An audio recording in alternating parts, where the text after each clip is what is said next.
Hello and a warm welcome to the special CNBC Africa broadcast where we come to you from the city of Tshwane. This is in partnership with the Department of Science and Technology and, of course, the National Advisory Council on Innovation to give us more insight into how South Africa fares when it comes to development with regard to indicators in the science, technology and innovation fields. Just how do these elements contribute to socio-economic growth and allowing us to develop an inclusive economy? Well, these are some of the themes that we look to unpack over the next hour and a half. We'll be briefed on a presentation giving us an overview as to how we fare against our global competitors and, of course, an innovative as well as involved panel discussion to take a look as to how we can ensure that some of these outcomes, studies and research do turn into tangible outcomes going forward that can be implemented not only from a government, private sector, but also an academic perspective. With that said, we are joined by a studio audience who join us here today and will be participating through conversation with us. We also have a presentation which will be delivered by Dr. Azar Jammine. But of course, as well, you are more than welcome to join us in conversation and, of course, on social media platforms. We are live on Facebook Live for this conversation taking place, and we welcome your feedback and participation on social media using the hashtag NACI2017, hashtag NACI 2017. With that said, let's get into some of the insight that will be shared with the one of the representatives joining us here on stage, not only a well-respected economist in the South African business landscape, but also NACI Council member, Dr. Azar Jammine. It's all yours. Thank you very much, Gugu. And good morning, ladies and gentlemen. Delighted that you could make it here today, because I think some of the issues that will be dealt with are absolutely critical in terms of forging a successful outcome for the South African economy in the longer term. As project leader of the Indicators Report, I would like to thank the Secretariat of the National Advisory Council on Innovation, and in particular Petrus Letaba for their work in collecting all sorts of indicators on science, technology and innovation from a variety of sources, which I will try and present in a contextual manner.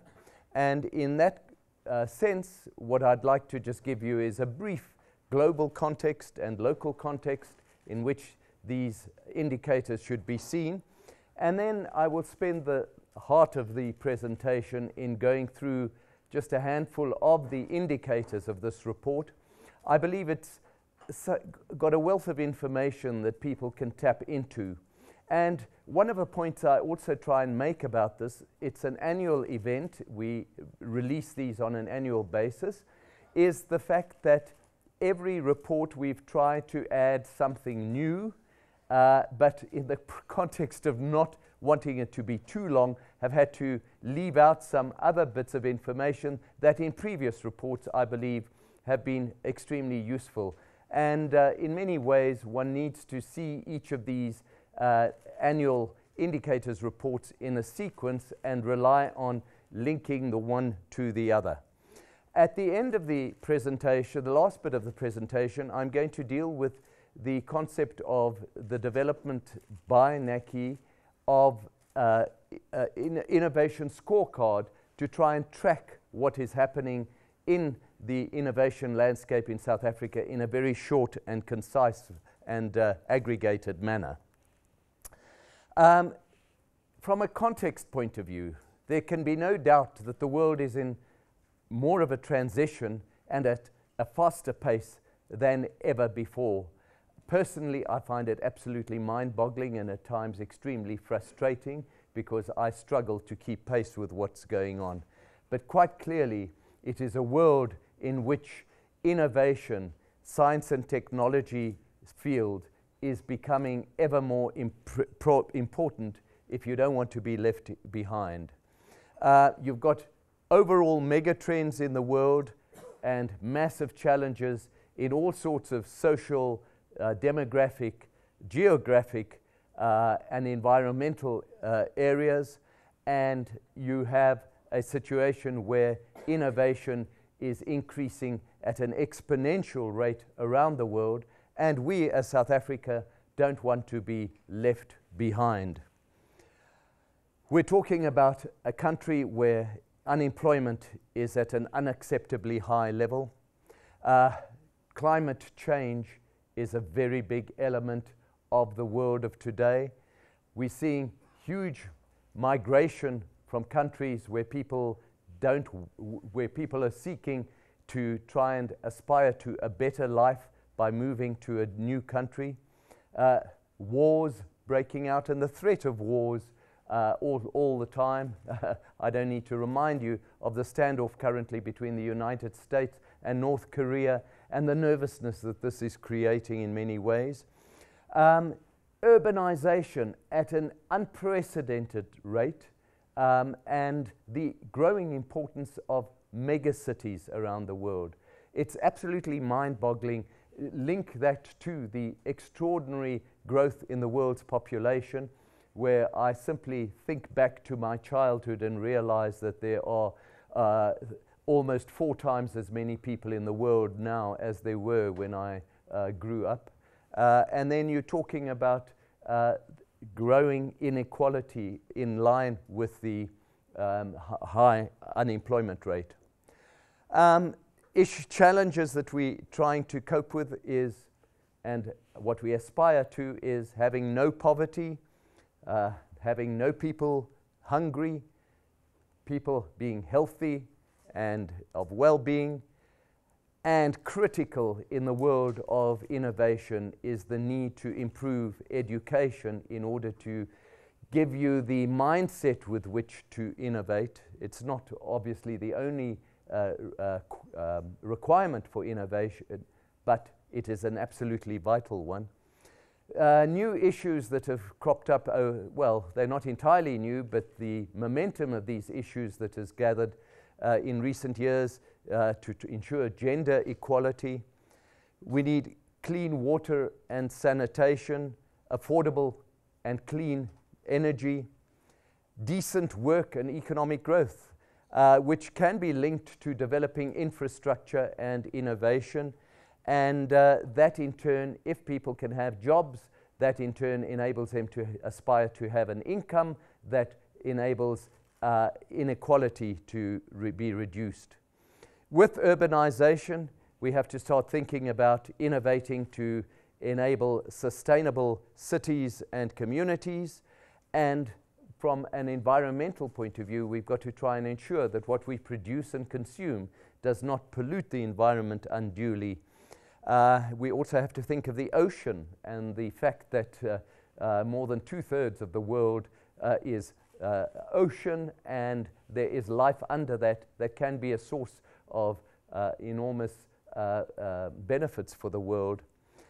From a political point of view, we aspire to have peace and justice and strong institutions around the world. And finally, there is a critical need for improved partnership between public and private sectors and non-governmental organizations, which, if they work in cohesion, actually promote enormous amounts of economic growth. From a local point of view, we have the National Development Plan as a cornerstone around which to build our innovation landscape. And we're also, as a country, now part of the BRICS universe, which is an alternative to the advanced economies and what have increasingly been seen as the colonizers of the world over the last few centuries. And as a member of BRICS, we are trying to promote inclusive technological and scientific development and innovation to promote economic growth in the new world, so to speak. There's a consensus regarding the need to shift from broad policy orientation and talking a lot to improving on implementation, and that's so critical in the South African context. We talk a lot, we're brilliant at debating, but we don't see the results in terms of implementation. The National Advisory Council of Innovation, or NACI, recently completed a 20-year review of the original 1996 white paper on science, technology and innovation, and the Department of Science and Technology is finalizing a new white paper to try and promote that. Key trends that we have to deal with are the fact that we are still living with the aftermath of the effects of the global financial crisis of 2008-09 in terms of high levels of unemployment, poverty and inequality, and growing levels of inequality around the world, which are a function of attempts at trying to alleviate the problems created by the global financial crisis and the excessive build-up of international debt. From an environmental point of view, we have danger in South Africa of water scarcity. We've got challenges with regard to providing energy and food for our people, and of course the terrible threat of an explosion of diseases. In South Africa, we've had the terrible legacy of explosion of HIV/AIDS, with a record number of people contracting it right now. Fortunately, that's one area where we are succeeding in tackling the issue. But more so in the health field, we're now seeing a proliferation of non-communicable diseases and mental diseases like never before, and almost at an exponential rate. We have been saddled in recent years with a decline in business confidence for a variety of reasons, both international and domestic political ones. And of course, overriding all this is the fear of rising unemployment as a result of this explosion of innovation and advances in technology that are rendering human capital in some respects or at a low level ever more obsolete. Let me now turn to the indicators and preface it by saying that there are some encouraging developments and there are some very worrisome developments. And I'll try and highlight some of these and impute conclusions that one might be able to draw from them. What is this indicators report? It is an annual publication produced by the National Advisory Council on Innovation to assess the progress in development of an effective and efficient national system of innovation. It's not derived from primary research directly. The NACI indicators report uses other sources to collate all the indicators into a cohesive whole so that they can provide insight into the progress that we are making. And we'd like to think that it provides a necessary platform for discussing the state of innovation in South Africa. There is a flow chart here that I've painted that basically tells you that in order to improve quality of life and create wealth in the economy, you've got to start by working on your research and development capacity. You've got to create human capital in science, engineering, and technology to generate that research and development capacity so that you can achieve progress in technical areas of the economy to enable innovation to thrive, and through that to promote business performance.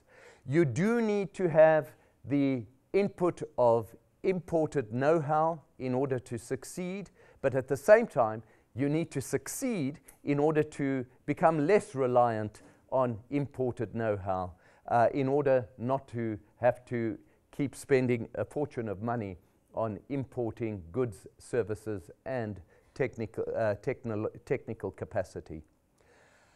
The indicators cover a 20-year period from 1996 to 2015, and what we've tried to develop is a comparative basis as well, so that we don't only look at South Africa in isolation and don't simply compare ourselves with advanced economies, but rather also expand this to comparison against regional economies and groups such as BRICS, developing countries, upper middle income groups, and of course Sub-Saharan Africa, Africa, and SADC region itself.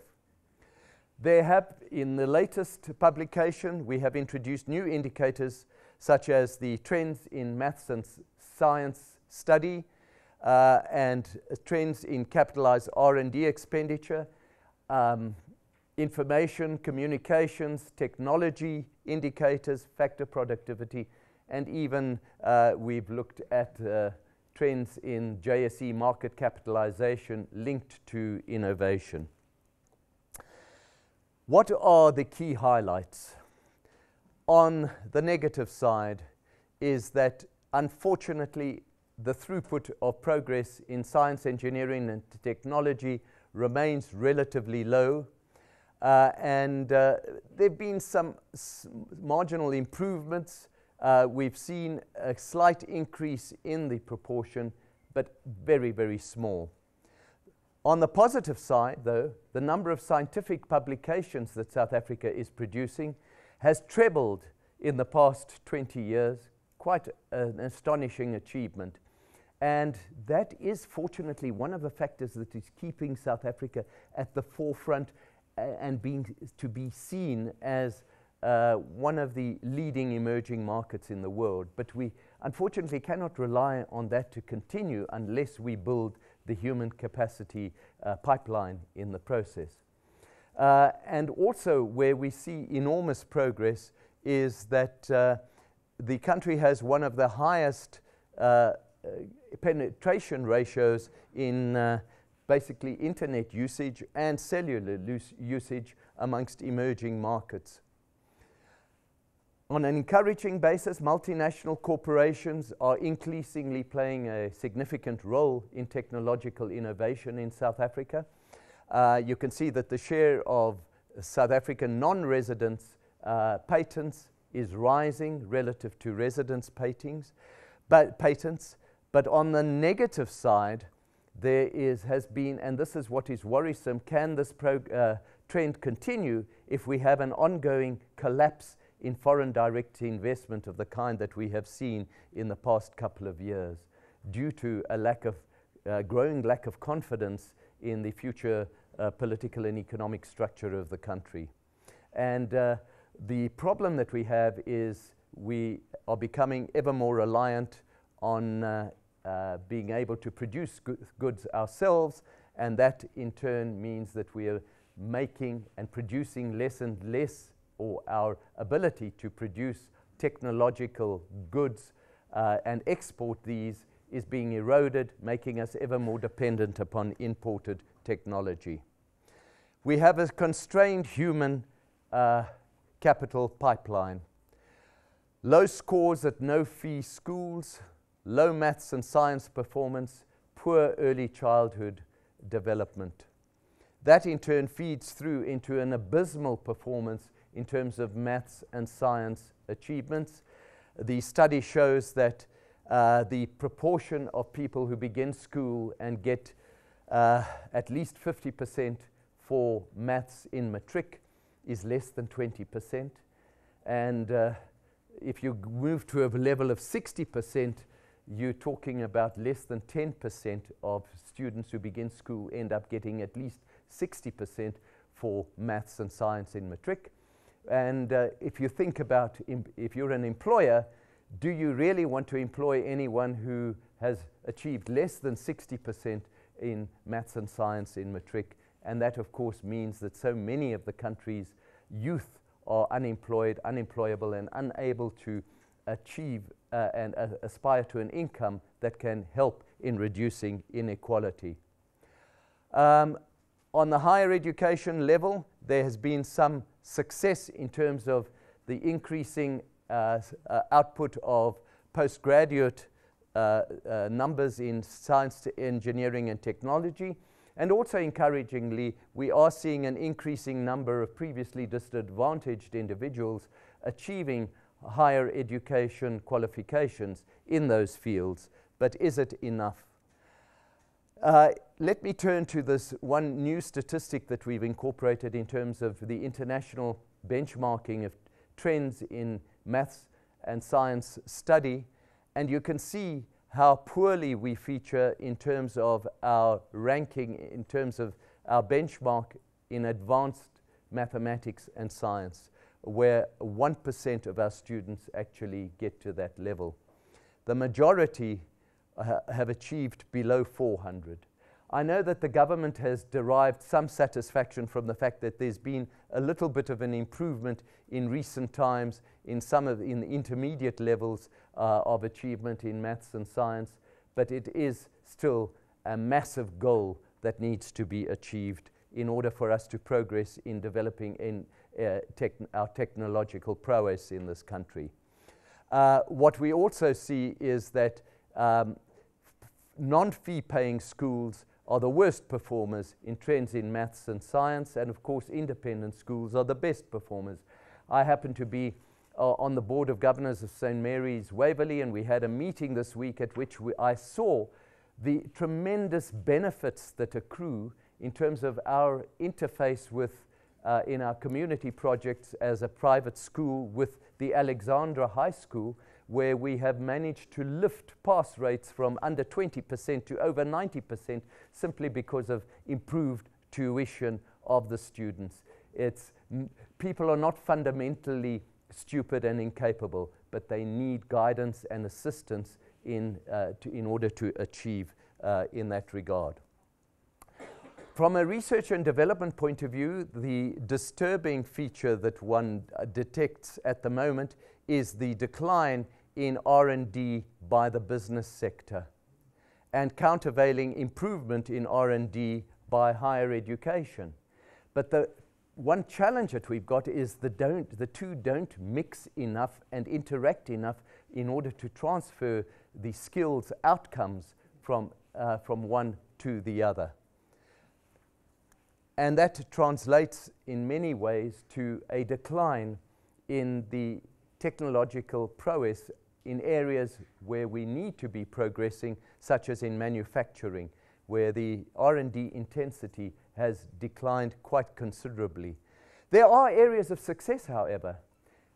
One outstanding one is in agriculture, where we have developed technologically amazingly. And when you think about it, a quarter of a century ago, we had 60,000 farmers. Today, we've got less than half of that, and yet we've still got food security and are producing more and more food.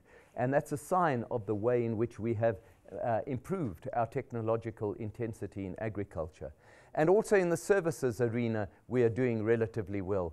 But in industry and in manufacturing, we are really performing very poorly and becoming ever more dependent on imported goods. I mentioned the success in terms of attracting multinational business and research and development, and you can see how the proportion has improved of getting more and more non-resident patents in South Africa relative to resident patents in recent times. That's the purple line that you see there.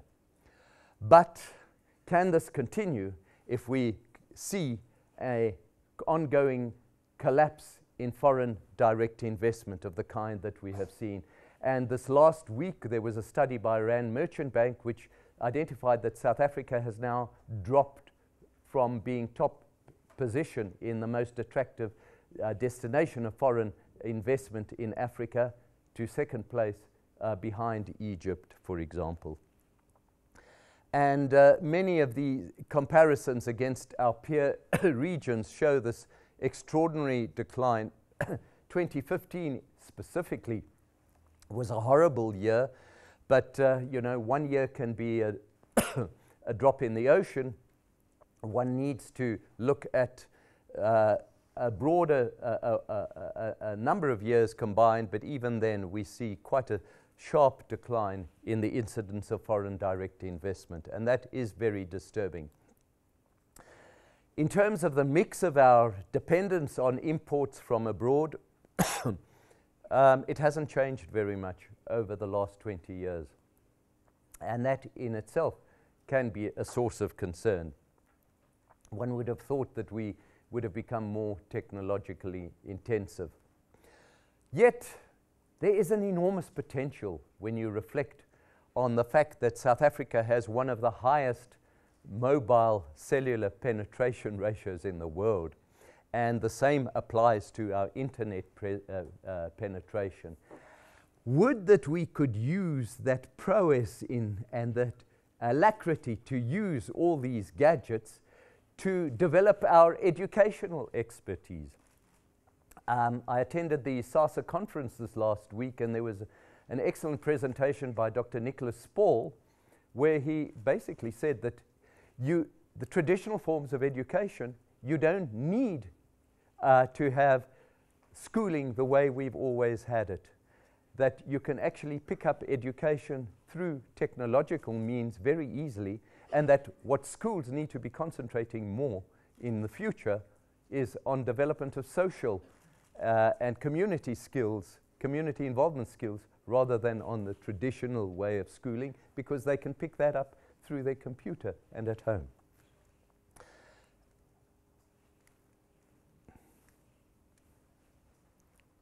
Right, this has got stuck there. Sorry, it's got stuck. Yeah, unfortunately. This is a bit of a shame. I cannot progress on this. But what I wanted to also show is that, proportionately speaking, we have been making some progress in our areas in the services sectors, and especially in financial services, but we have been falling behind more and more in terms of our manufacturing prowess and our ability to transform resources into effective exports. It's also, we have had a study that we've tried to develop a innovation scorecard where we assemble all the data on innovation and try and summarize them, thank you, in one particular manner. And we've segmented the scorecard into enablers, firms, and outputs. And we have seen that from the point of view of developing patents and doing some of the research, the outputs have been fairly successful. Yet at the firm level, we are falling behind in research and development. There is insufficient venture capital actually being conducted in South Africa, and the interface between the business sector and the public sector is severely lacking, unfortunately. We're also finding, however, that at the end of the day, it's not all bad news, that in some areas we are actually succeeding reasonably well. And it's in that light that I think there are some important challenges that we need to focus on. From a basic point of view, education needs to be improved from early childhood level right through high school and into secondary and tertiary level. We are succeeding at the very highest level to a certain degree, but it's just not enough. The African continent is relying on South Africa to be the leader in developing technology, and yet we have a long, long way to go to achieve that. But it's not all doom and gloom.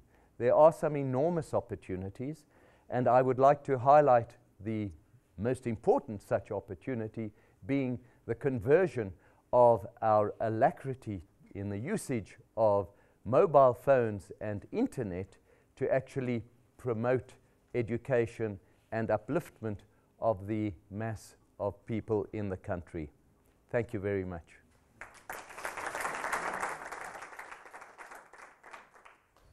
Thank you very much, Dr. Jammine. Much appreciated with the conversation and presentation that you've presented us with. To our viewers, though, watching via CNBC Africa as well as Facebook Live, do stay with us. We're going to take a brief ad break, but when we return, we gain more details into the insight that we've received regarding the science, technology, and innovation indicators, and unpack this with an esteemed panel of guests as we try to understand how we transfer this knowledge into tangible outputs within South Africa's socio-economic society. We'll be back with more right after this.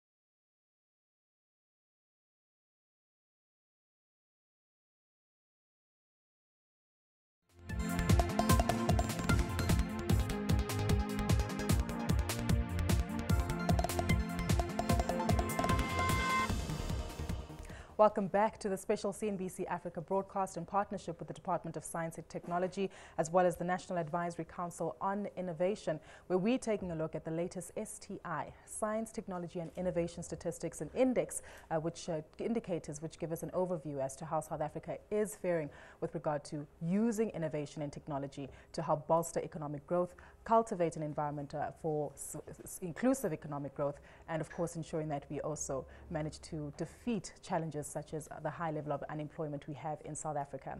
Just before the ad break, we heard from Dr. Azar Jammine, who gave us an overview of the indicators, showing again that there are avenues where we are seeing an increased level of participation and innovation taking place in South Africa. However, some challenges do remain. But key elements that we need to focus on is certainly creating an enabling environment from an educational point of view, allowing the private sector to participate and be more hands-on, and of course searching for sources of financing in order to create and cultivate a culture of innovation throughout the South African society. But however, we unpack this further now with our panelists who join me on stage. Closest to my left is Mr. Imraan Patel, who's the Deputy Director General for the Department of Science and Technology, followed by Mr. John Gabriel Goddard, Lead Economist for Southern Africa at the World Bank's Trade and Competitiveness Global Practice, Mr. Sizwe Nxasana, who joins us as the founder of the Future Nation Schools, Chairman of NSFAS and the National Education Collaboration Trust, and Dr. Azar Jammine, well-known economist as well as a NACI Council member. Of course, we still have our audience members who join us here, representatives from various entities who are themselves also involved in the science, technology and innovation space, and who will be engaging with our panelists today to give us insight into the conversations, themes, as well as some of the trends that we're seeing with regard to the index. You too are more than welcome to participate with us in conversation on social media, so tweet us using the hashtag NACI 2017, hashtag NACI 2017. Right, let's get into the conversation now, and in a room full of individuals who might regard themselves as innovators. I'd like to believe that many of you do, and maybe let's start by that, just by show of hands from the audience members. How many of you do believe that we are in a society in South Africa where innovation is key, and how you view yourselves as innovators? Is the glass half full in that regard? Innovators, hands up. There we go. So we're speaking to a positive audience who have positive feedback to provide. And following the results that we saw from the index, let's get some feedback from our panelists as well to see if the mood in the room matches with the initiatives that we see from the various stakeholders here on the panel. Let's start with yourself, Mr. Patel. Thanks, Gugu. Key message that is coming out of this report is that there's some encouraging signals and there are some worrisome developments. And I think that's generically we would support that. Part of the encouraging signals that I wasn't too sure if this was the part of the presentation at the end that Azar couldn't get to, but we've seen some significant changes in the higher education sector in terms of high-level graduates coming out of the system, particularly not just the absolute numbers, but the profile of graduates that's coming through, particularly increasing numbers of women coming through the system and our demographic balance is coming up. So in a sense, for me, that's one of the most encouraging development, that we have a base of high-level graduates that are beginning to replace the aging scientific cohort that we had in the past. And what we need to do now is build on that. And part of building on that, and this is what requires a strong partnership between the private sector, government, etc., is to create significant large-scale research programs that can absorb these young graduates in programs that deal with our challenges, whether it's water security, whether it's data science, etc. And I think we're lacking in that. We've done a lot in terms of getting more graduates through the research chairs program, etc. But increasingly the worry in DST is, are we finding enough opportunities for this graduate to be in productive long-term research careers? So I think that for me is one of the more encouraging trends, and it's something that as a policy measure we need to do. Key to the worrisome development is still our mediocre performance in terms of just the kind of technical skills that everyone requires to function in a very innovative society. It's not only the innovators, but it's having an environment where we can take on the innovation, and the maths and science results are not there. But yeah, I agree with Azar. I think this is an example where South Africa can become one of the leaders, like we are in fintech, become one of the leaders in edtech, in education technologies, which I don't think we've effectively dealt with. I see some encouraging signals, some green shoots in this area, but I think a lot more needs to be done to create those products and services that allows us to rethink education quite fundamentally, bringing in technology more effectively. It comes with its risks and dangers, but it's something that we need to look at. So let me leave some of those comments, and we can then have the conversation as we continue. Fantastic. Mr. Goddard, let's get your opening remarks and your overview on the results from the index. Specifically, I'm interested as well engaging your thoughts and opinion regarding the linkages and theme and pattern regarding economic growth and the level of R&D investment that we see coming through specifically from the private sector. Yeah. Thank you, Gugu, and it's very nice to be here. Thanks for the invitation. I think the report, as Imraan has mentioned, demonstrated there's a number of strengths in South Africa's innovation system, particularly on the higher education and research side. It's a reflection that South Africa has 3 global class universities that are in the top 500 worldwide. That is an enormous achievement. It's something that the country is capitalizing upon. And you see then, strong results in terms of publications, strong results in terms of impact of publications, strong results in terms of patenting coming out of these universities. So I think that's very important. Another thing that I see in this report that I think is very critical long term is the narrowing of the gap between different regions on education performance. You see how different parts of the country are now coming up to a much higher level. Of course, overall, there's a need for bigger improvements. I mean, the numbers show that South Africa currently has TIMSS results around 300 to 400, depending on where we're looking at. When you look at knowledge economies, many of which are in Asia nowadays, you'd be surprised, but the top TIMSS performers are not the US or the UK. It's Singapore and Hong Kong and China. So those countries really are excelling, and they've made huge investments to also narrow these disparities that they see in their own countries.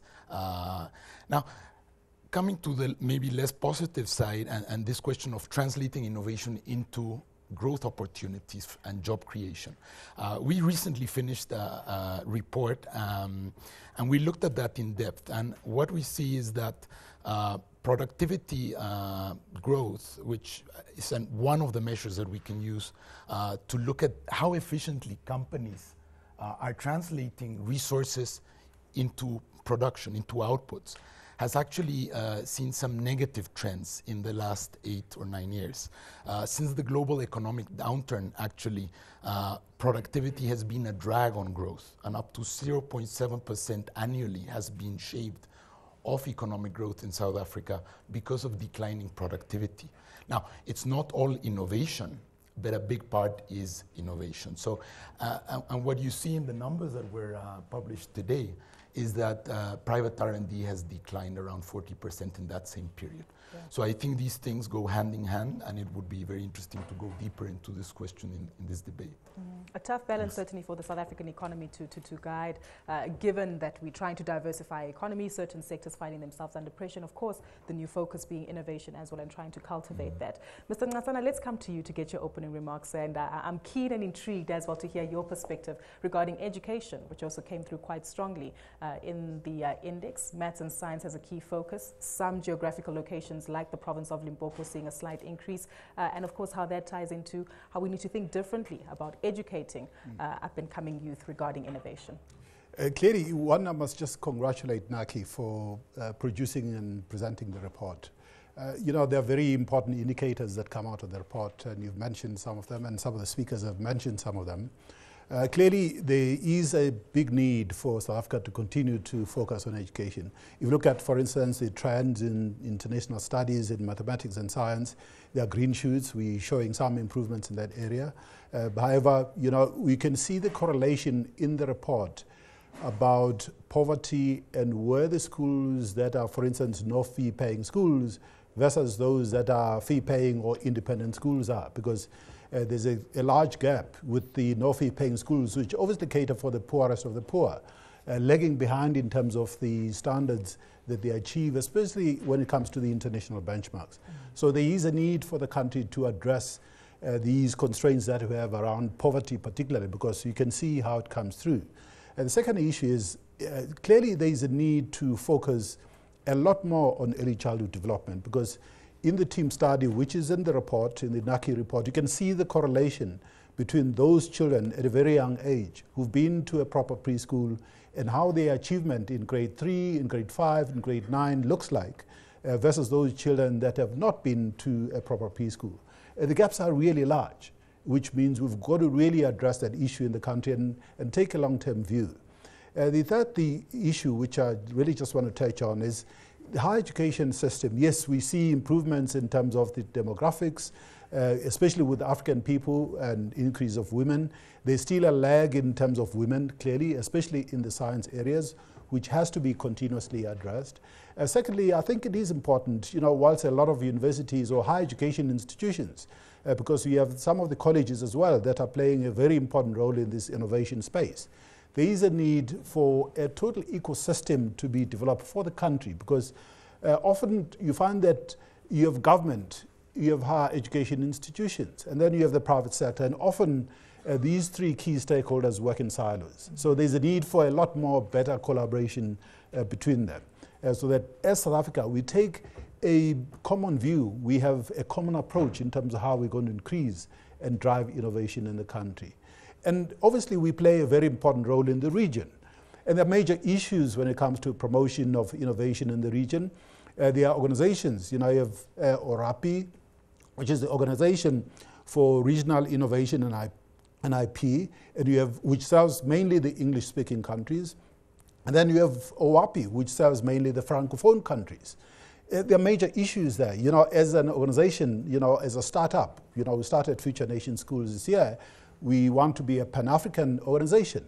We found it extremely complex to register IP that we can protect in different countries, because even those countries that may be affiliated or members of, say, ORAPI, each of the countries, actually subscribes or to different conventions.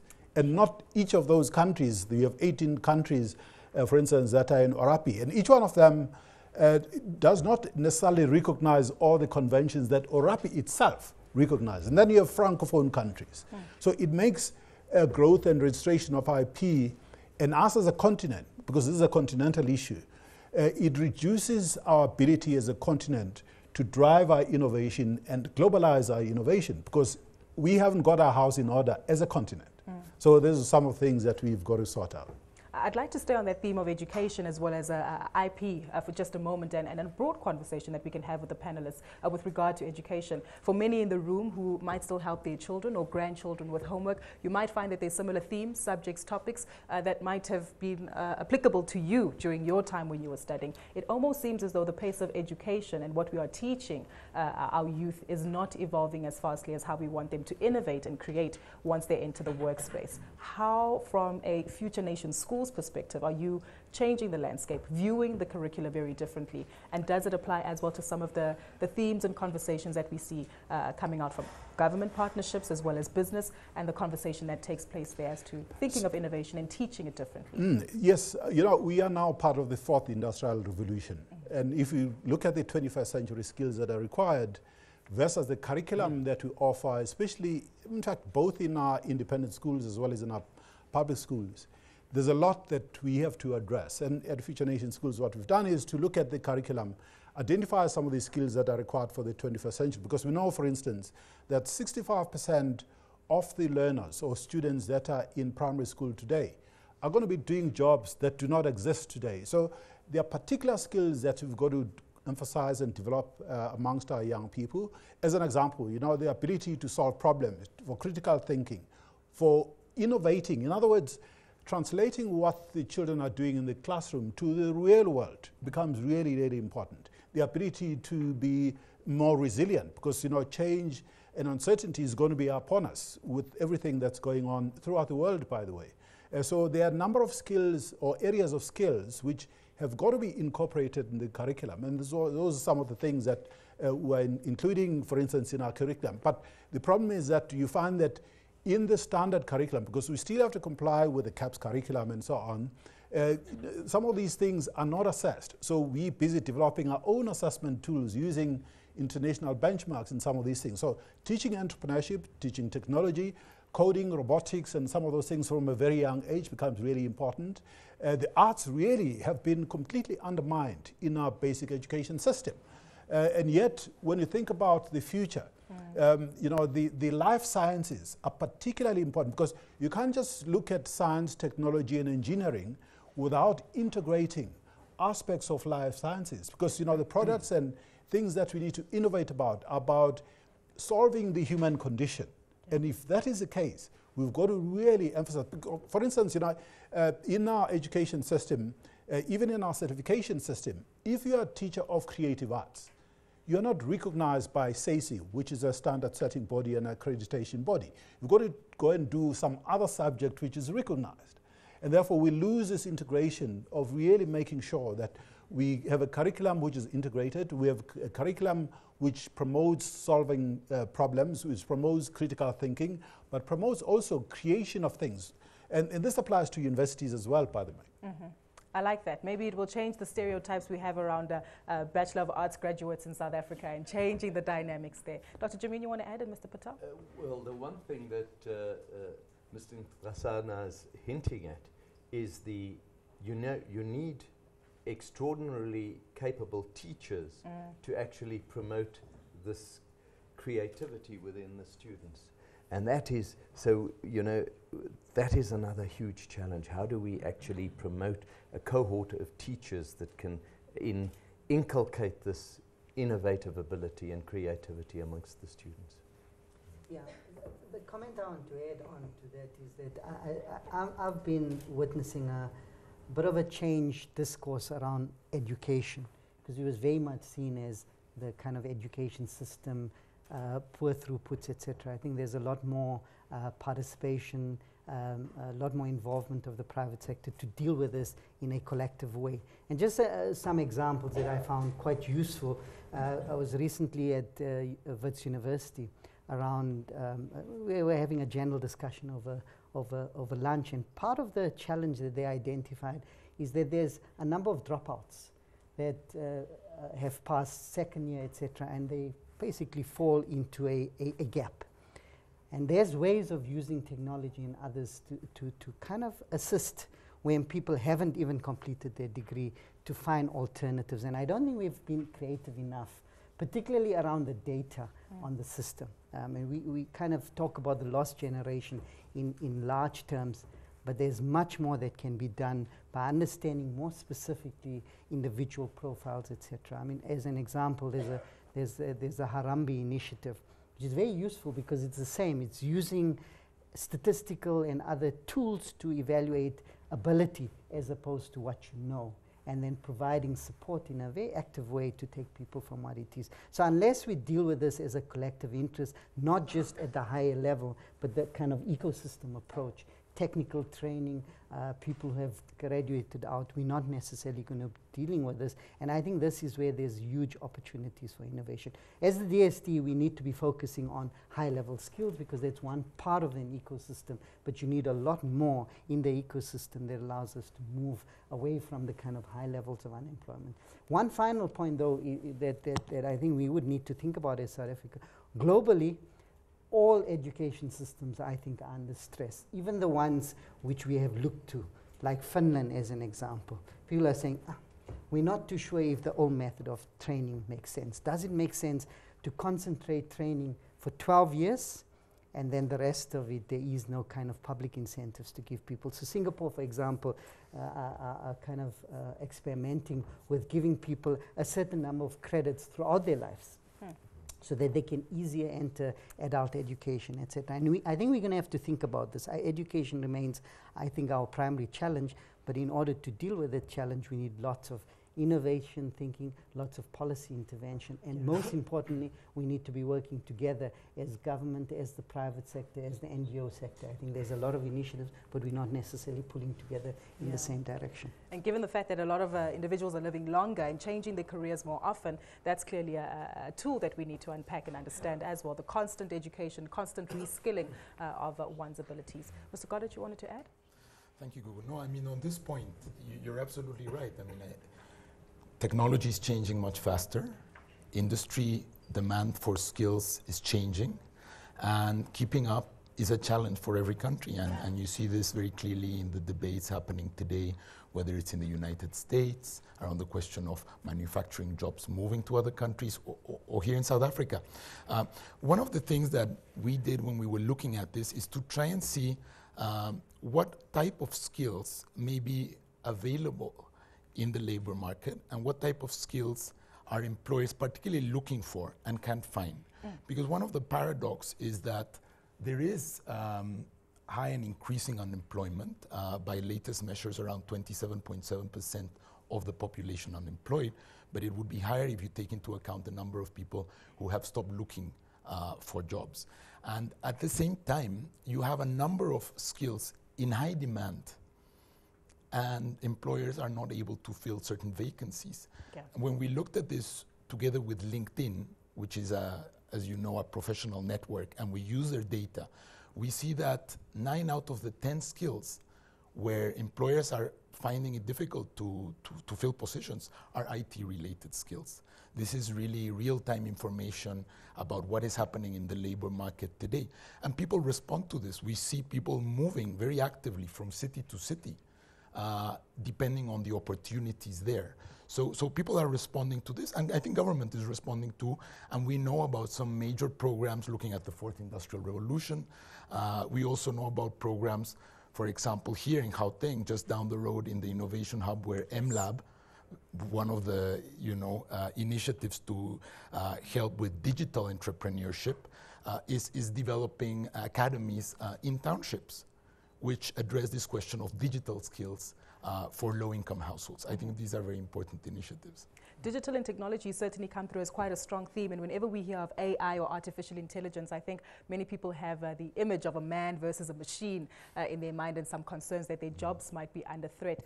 How do we use this as an enabler, or even as an incentive, to ensure that the private sector comes on board a lot more actively, as indicated in the index, that we need to see a lot more investment? As we know from an FDI perspective, we have seen some shrinkages in the level of investment taking place in South Africa, and even from a continental perspective, where the RMB Where to Invest in Africa report was also alluded to.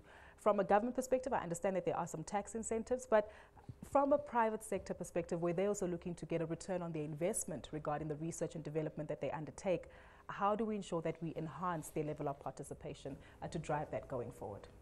Open to the panel. Yeah, one of the things we really have to focus on, which has been proven in many countries, is the importance of supporting SMEs. In other words, small and medium enterprises, especially in the area of innovation.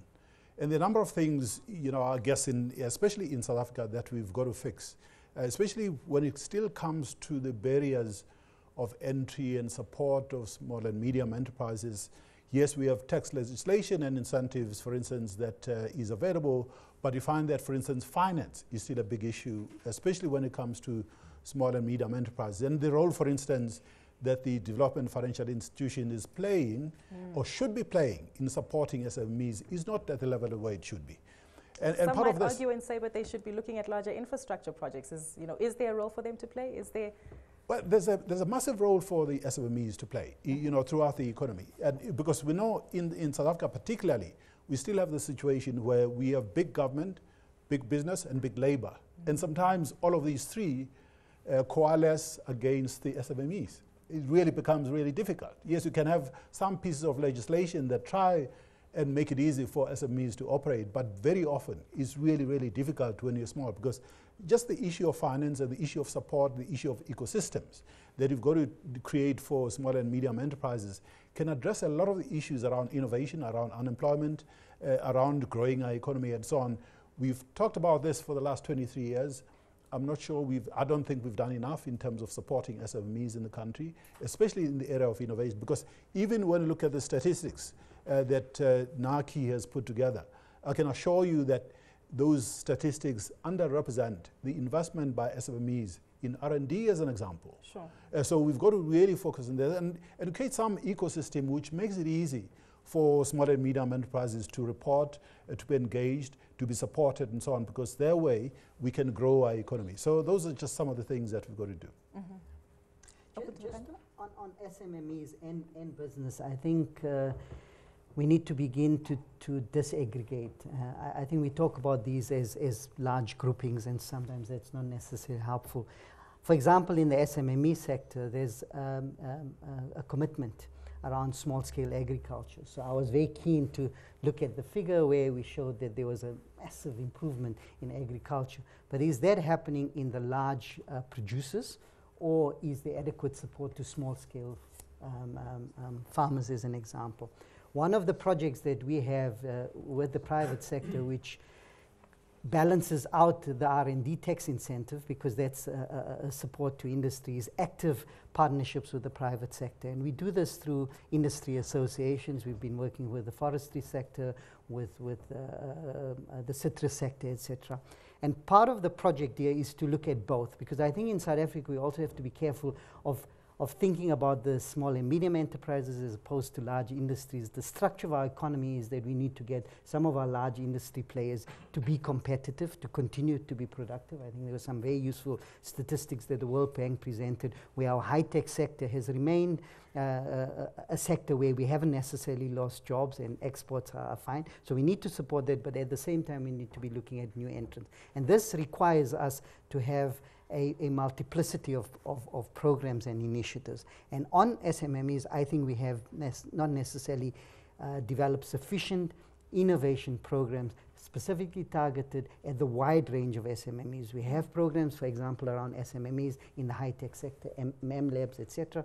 But where there are small and medium enterprises in existing sectors like manufacturing or small-scale farming, etc., I don't think we have enough programs specifically directed at those, and that's a gap that we need to correct.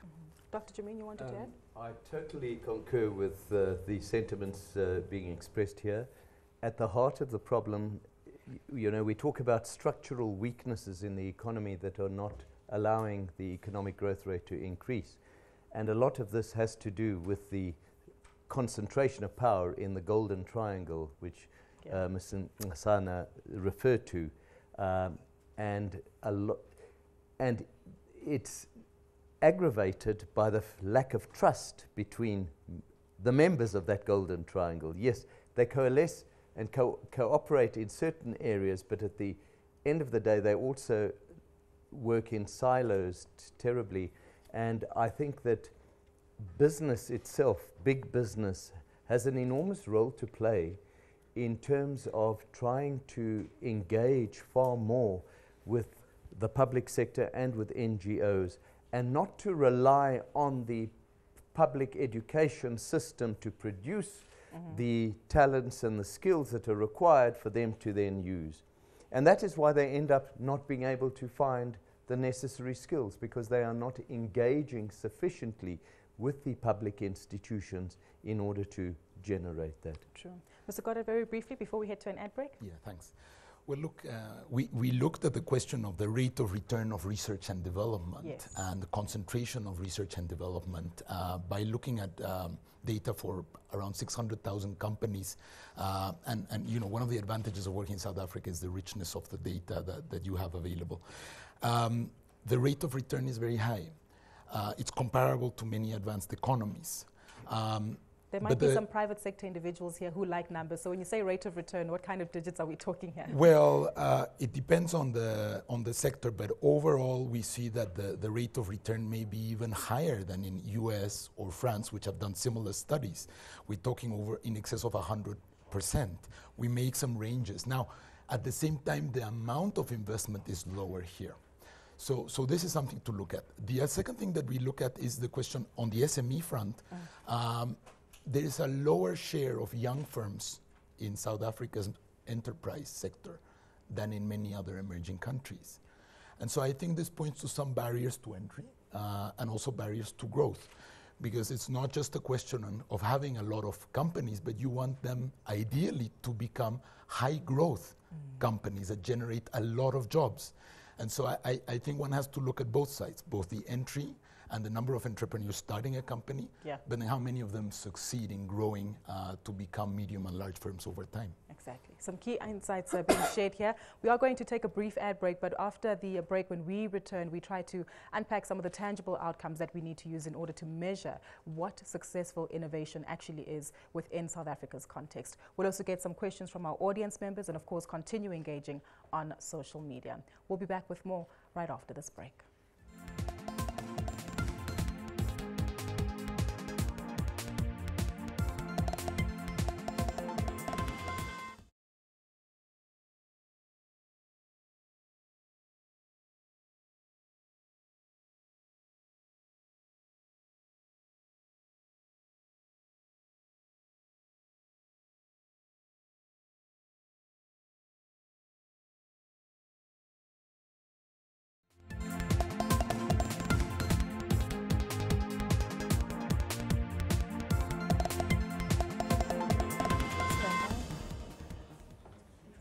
Welcome back to the special CNBC Africa broadcast, where we're coming to you live from the city of Tshwane, taking a look at the latest Science, Technology and Innovation Index figures, which give us an understanding as to how we fare from a South African perspective and against our global counterparts. Just before the ad break, we engaged in a conversation looking at the dynamics with regard to education as well as human capital and development, which, as we know, is a very key and critical asset when it comes to propelling innovation in our economy, but of course also trying to understand some of the other elements that are necessary in order to create an enabling environment. We continue now with our panel discussion with our panelists and, of course, our audience members who will also engage with us during our Q&A session.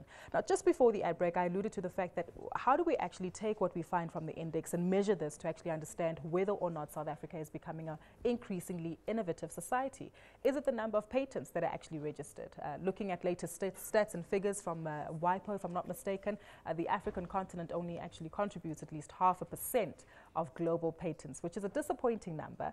Or do we actually measure the level of innovation through the number of small and medium entities which are registered and manage to grow to become large corporates? Or do we look at new innovative technologies that are actually implemented in South Africa's society? From a tangible business perspective, where we can actually point and say, this is an innovative South Africa, what are these indicators that we need to look out for? Let's start with you, Mr. Goddard.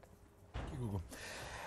Well, look, as an institution, the World Bank, of course, our mission is very much focused on reducing extreme poverty and improving what we call shared prosperity, or reducing inequality. So when we look at innovation, we also look at it through this light. I mean, we look at it, of course, from the point of view of the corporates, their profitability, their productivity, because that's important for long-term competitiveness and retaining jobs, attracting FDI. So it's very important. But on the other hand, inclusiveness and measuring how innovation is translating into improvement in people's lives is also really important. And so addressing some of the sustainable development goals that were absolutely, and there's so many examples in South Africa of startups, of companies by entrepreneurs that are trying to tackle a serious problem. For example, the problem of SMEs getting payment solutions. Yoko is a South African company that has over 13,000 companies already enrolled, because the cost of getting their payment solution is much lower. There's companies that are working in the transport area, trying to bring technologies that are very similar to what we see in Uber into the taxi and other areas of public transport. That's really important. We have examples in the job, in general, how to facilitate better job matching. Two of them are Sweep South and Giraffe. They have hundreds of thousands of users already, because they target this group of the population that has been, to some extent, underserved, and with very simple devices, without not too much mobile data, they're able to access these platforms and get jobs or get additional services. So we think when we look at innovation, we have to look at many different types of measures, not just patenting. Not just patent. Yeah. To build on that argument, I don't think it makes sense just to kind of measure whether you're innovative or not. I think that if we start doing that, then we on a race to, I don't know what, because innovation is a means to an end. And I think the kind of examples given, what we need to look at is the contribution of innovation to the kind of two key outcomes that we need to be driving in South Africa, and that is to improve quality of life and to create wealth. And both are equally important. And this might be a combination of homegrown technologies combined with outside technologies. In many instances, it's not just about the technology, but the business model that underlies the kind of innovation. Because many instances, I think we have very, very good ideas. We just not able to translate that into business models that make sense, that give people, and those examples that are given. So I think the measurement is more around impact, around the contribution of innovation to a whole range of areas. What is happening globally, which I think will give us a very good way of thinking about this, because it's not only our challenge. I was in a workshop with a few countries last week on transformative innovation policy, and this is the same issue that's been grappled with in Sweden, in Norway, in Colombia, in other places. It's not, we're saying we've been championing innovation, we've been looking at patents and publications, but what we're finding is that it's not translating in the way that we thought into wealth creation, etc. So I think the Sustainable Development Goals give us a very, very good framework to do this, because it looks at poverty, it looks at food security, and some of those are a combination of measures that needs to encourage the market, but also to look at innovation in a kind of socialization space. How do you get the right water technologies to communities that gives them improved water solutions? It might not necessarily be only through the market. So I think the measures are more around the impact, and I don't think we've cracked it yet. So it's, I think it's work in progress, that we hope that NACI would also take up this challenge as part of a global effort to look at innovation for impact. What are the measures that allow us to look at the translation from innovation to impact? Dr. Jammine? I think there's another element to it, and just before the break, Mr. Patel was talking about, we were talking about SMMEs and trying to get them going. It's almost, there's a cultural, psychological aspect in our society that needs to be harnessed. South African society has developed in large measure due to the legacy of apartheid in an environment where everyone tends to look to the government to supply solutions. And that psychology has tended to permeate even the new South Africa, the liberated South Africa of the last 20 years. There's far too much reliance on the government to supply jobs, to supply opportunities, etc. And I think back to a study that I did in Singapore in 1977, where I had to do an economic appraisal of a country that had just come out of a colonial environment and was starting to find its own feet as an independent country.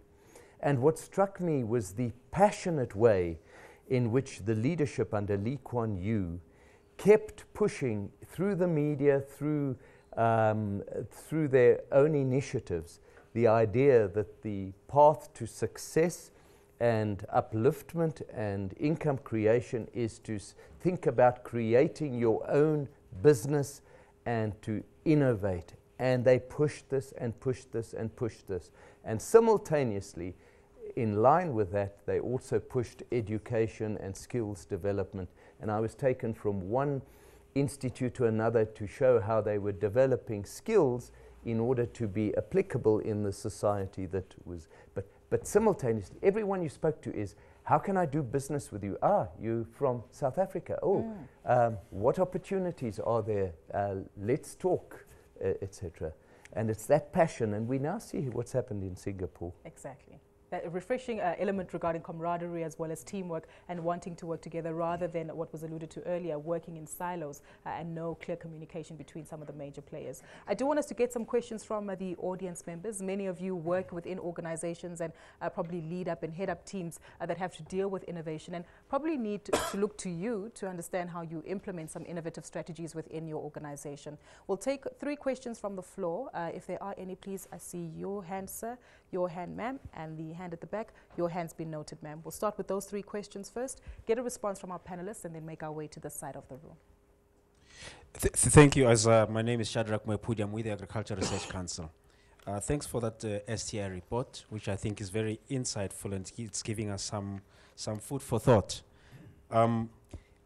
Given that we're talking about the STI report, and I think one of the panel members indicated that there is a need to translate innovation into production and productivity, that also talks to growth and job creation. We currently have fairly high unemployment. And the question then becomes, what next?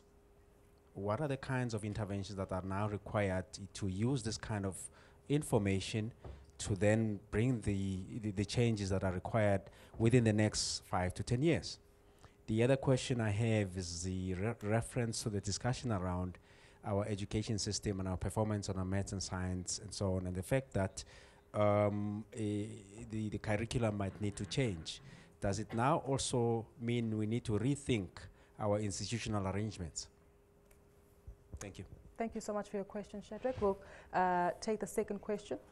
Your hand was up, ma'am, and then there was a hand behind you. My name is Maggie Davis. I'm the head of the Information Systems Department at the University of the Western Cape. Now, in response to the fourth industrial revolution... Ma'am, if you could please hold your mic slightly closer, just so that our viewers at home and the audience members can hear you. Thank you so much. In response to the fourth industrial revolution, there is a need for African innovators and developers.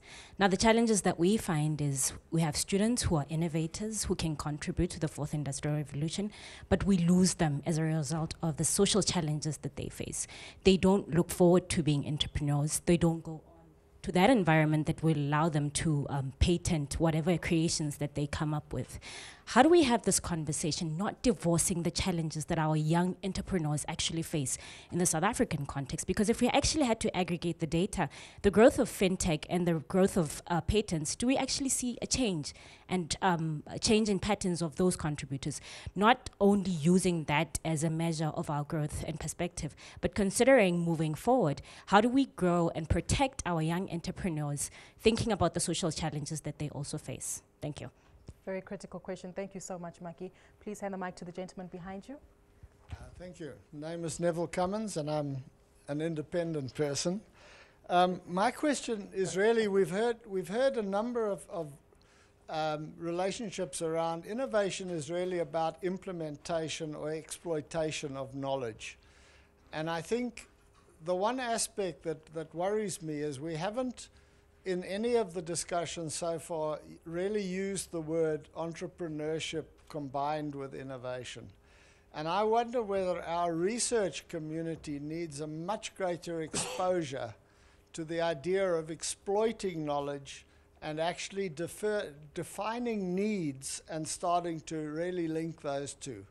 You know, are we in fact producing people who can behave in the Singapore manner, or are we producing people whose achievement of new knowledge is the goal, and that we're stopping short in the goals that we are setting? So I think if we concentrate on implementation, and obviously the sustainability goals give a fantastic framework for that, and how do we bring that into the indicators as well? I think we can actually start to measure much better as to what is implemented from the knowledge base. Fantastic. Thank you so much to all three of you, Shadrach, Maki, and Neville, for your questions. To the panel, I'm happy for each of you to address any one of those questions. Of course, Neville highlighting the Singapore mindset with regard to understanding the goal and objectives that need to be met. Again, growing and protecting entrepreneurs from Maki when it comes to the entrepreneurial thinking and getting them ready for that environment. And Shadrach with the key question as to action items that need to be implemented in the next 5 to 10 years. Let's start with yourself, Mr. Patel, and work our way down. Yeah, just on entrepreneurship, I agree that there's not enough focus on it, but I also think we need to have a bit of a more deeper conversation about what entrepreneurship means and how to create that culture. I think many of the conversations I've been part of, people talk about the individual entrepreneurship. There was some entrepreneur. There's some very interesting work done, I think, in Harvard about what they call associates. You get very few who have the appetite for risk, who would set it up. But in a kind of environment like Silicon Valley, they're able to effectively pull together a number of other people who have the kind of technical skills and abilities, and we don't do that. And for me, part of this is the legacy of apartheid that we have to confront. The kind of social groupings are narrow. Hopefully in schools this would happen.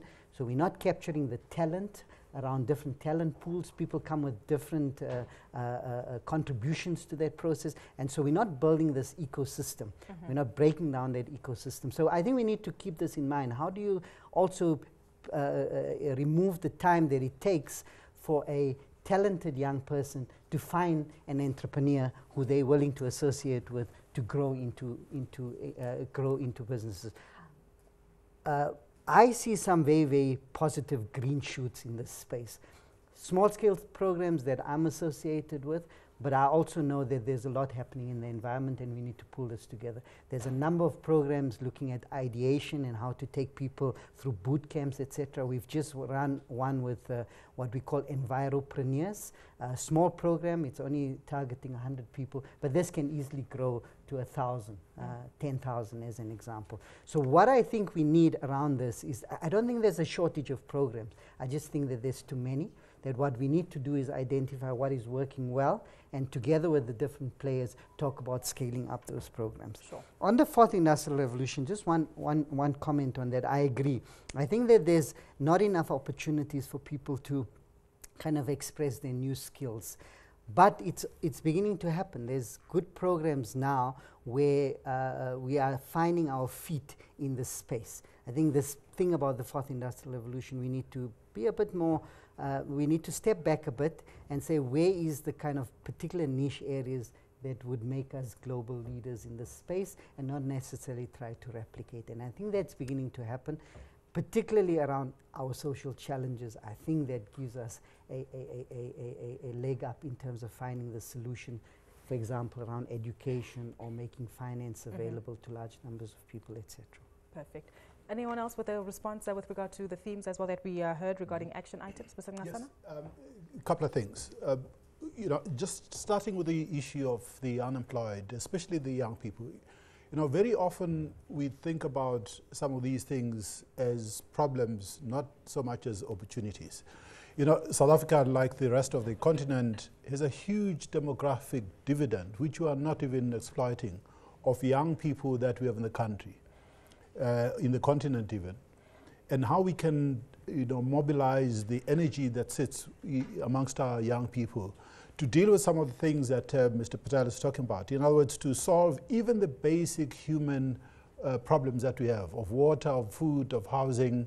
You know, how do we, for instance, think about how we can produce more cost-effective, more sustainable housing, more sustainable food security, more sustainable water, and so on. So there are just opportunities sitting right there for the continent. We're not even thinking about them because, you know, very often we want to copy what happens in the West or in more developed countries. So just talking about, you know, the unemployed people, yes, there are initiatives that are out there that are trying to mobilize and skill the people that are unemployed so that we've put them on a fast track, get them not just to employment. Because yes, there's a huge attitudinal issue here where people sit at home and they're waiting for someone to give them a job, whereas there could be job creators. So there's a lot of work in just empowering people to think differently and support them in different ways, and financially and so on, to start businesses and become entrepreneurs. And on the issue of the curriculum, you know, if you look at the curriculum that we have, entrepreneurship and leadership should actually be part of the curriculum. And just like, you know, the higher education institutions have been, or especially over the last 8 years or so, looking at how they commercialize some of the R&D or innovations that are coming out of universities and so on, we've actually got to be able to do the same thing and cascade the same kind of concepts to the schooling system, so that at a very young age, you know, this is something that we are doing at Future Nation schools, because children in schools today have access to information and they can be innovators. So if they are supported and they connect what they do in the classroom to the real world and they solve real problems, it may be little problems, but it's about changing the mindset and how people think about the relevance of the curriculum that they have. And so there is an important need to look at the curriculum because it's not just about producing vocational skills. Of course, we've got to produce high order thinking skills and so on. but we've got to think differently about how we structure education. And on the question of, students that come up with ideas and they're not supported and so on, again, this should form part of our measurements. Because if we are saying we have young people in the continent and we have university students, for instance, or college students that are coming up with ideas and concepts, but very often, and I meet a lot of them, especially in my position as the chair of the National Student Financial Aid Scheme, it's extremely difficult for the students to get their ideas or their innovations into practice, to implement them. Because, yes, we have youth agencies in this country, some of them that are funded, but I'm not sure they're focusing on the right things to support some of these young people and young entrepreneurs to make something of the idea, so that we're translating to the point, the last question that was raised. Because there are a lot of people who sit with ideas, but unless we implement the ideas and you support them and create an ecosystem to be able to do so, we're not going to really create entrepreneurs. And when you look at countries that have been successful in innovation, it's not just the curriculum and how people are taught and so on. It's not just even the attitudes, but also it's about building ecosystems that support innovation. And one of the most important things, and in fact I can just talk about this panel, is diversity. If you look at the role that immigrants play in a lot of countries that drive innovation, it's huge. And we've got to think differently about innovation. The fact that we have males here, other than yourself, Gugu, is an issue in innovation. It's a serious issue because we've got to have women. Just like, yes, we're tracking how women are doing in higher education and so on, we've got to also track how many entities or enterprises are actually driven by women. Exactly. How do we mobilize, a lot of the energy that sits there to drive innovation? Exactly. You see, I'm getting all excited, but we have 6 minutes left, unfortunately, for the panel. We'll take your question, ma'am. Was there another hand up? We'll probably take 2 questions. We'll take you, sir, from this side. Apologies, sir. We'll take you once we are officially off air for our closed session with our panelists. If you could keep it short and sharp, please, ma'am. Okay. Go ahead. The microphone is on. My name's Jane Maloney from the Paper Manufacturers Association, and I was delighted that Mr. Patel mentioned the R&D intensity that we've seen increasing in forestry and agriculture. I believe that part of that is the partnerships that we do have with government, and one of them is around sector innovation funding. And I would like to commend National Treasury on supplying that funding, and I just want to know from Mr. Patel whether sector innovation funding will actually continue. And another quick question on hybrid degrees. We should perhaps have more hybrid degrees, Mr. Nxasana, because then you could have your anthropology with your environmental sciences, and that would help with the socioeconomic side. Just a thought. So, yeah, thank you. Thank you so much, Jane, for your question and feedback. The microphone will make its way to you, sir. Oh, you've got one? Please yes, go ahead. I do. Thank you. My name is Yavuya Pulani from the Academy of Science of South Africa. Earlier on, Dr. Jammine painted a relatively good picture of how the agricultural sector is doing in the country. ASAF yesterday launched a study in agriculture education and training, and they indicated some quite really interesting challenges that we're facing in the country. And I just want to find out, because some of the challenges are some of the things that were discussed here, especially education as it relates to mathematics. The biggest challenge is that a lot of young people that do well in science tend to go for engineering or medicine, and you don't have a lot of those that are going into agriculture. And also another challenge is the fact that the quality of teachers that are teaching in these agricultural institutions. Now, the question I have is that the data that you indicated, Dr. Jammine, are we relying on an aging workforce and aging farmers to achieve the levels of success that you reported today? And what are some of the plans from the policymakers to remedy the situation before it becomes a crisis? And some of these, for example, these indicators, just an academic exercise, are we really following through with these to make real change when it comes to the really marginalized people in the country and the majority of black people in this country. Thank you very much. Thank you so much for your question, sir. Dr. Jammine, let's start with your response to that particular question. We'll make our way down with yourself, Ms. Nxasana. Can I actually link it also to Shadrach's earlier questions? Yes. I do believe that there is an enormous opportunity in terms of the high level of unemployment. I think there's an enormous potential to soak up a lot of people in decent jobs through the agricultural sector. I'm not sure exactly on the detail of how the statistics were derived, and I think Mr. Patel himself questioned how much of it the improvement in technological intensity in agriculture is linked to big commercial farming as opposed to small-scale farming.